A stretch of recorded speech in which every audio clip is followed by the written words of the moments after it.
أعوذ بالله من الشيطان الرجيم بسم الله الرحمن الرحيم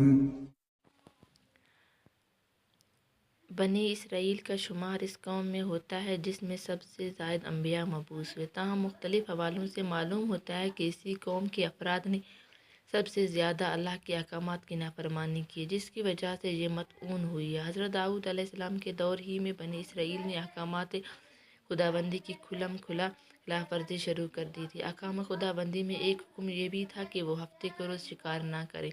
اس قوم نے تسلسل کے ساتھ اللہ تعالیٰ کے احکامات کی نافرمانی شروع کر دی تو بطور آزمائش مچھلیاں احکامات خداوندی کے تحت ہفتے کے دن دریا کے کنارے پر پھرتی تھیں، جبکہ دیگر دنوں میں دریا کی گہرائی میں چلی جاتی تھیں اور ان کے ہاتھ نہ آتی۔ آخر یہودیوں کو ان کے دیکھ کر لالچ آ گیا اور انہوں نے دریا کے کنارے نہر کھود کر اپنے جال ڈال دیے اور ہر ہفتے کو اپنا یہ معمول بنا لیتے، جبکہ دوسرے روز اسی جال سے مچھلیاں پکڑ لیتے۔ اللہ تعالیٰ کی طرف سے ممانعت کے احکامات کے باوجود یہودیوں کی طرف سے خلاف ورزی جاری رہی۔ ایک وہ تھے جو ان کی نافرمانی کرتے اور دوسرے وہ تھے جو اس سے باز آ گئے تھے، اور تیسرے وہ لوگ جو منع کرنے سے تھک گئے تھے اور منع کرنا چھوڑ دیا تھا۔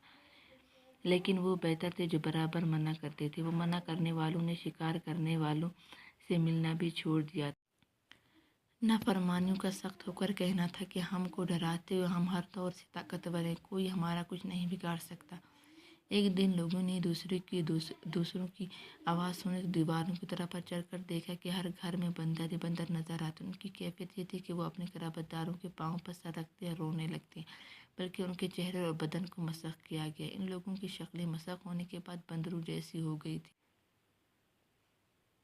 تاہم ہم لوگ کیوں امت محمدیہ میں سے ہیں، اس لیے ہماری قوم کے گناہوں کے باوجود چہرے تو حضور اکرم صلی اللہ علیہ وآلہ وسلم کی دعا کے بدولت مسخ نہیں ہوگی، لیکن گناہوں سے متعلق آخرت میں حساب ضرور دینا پڑے گا۔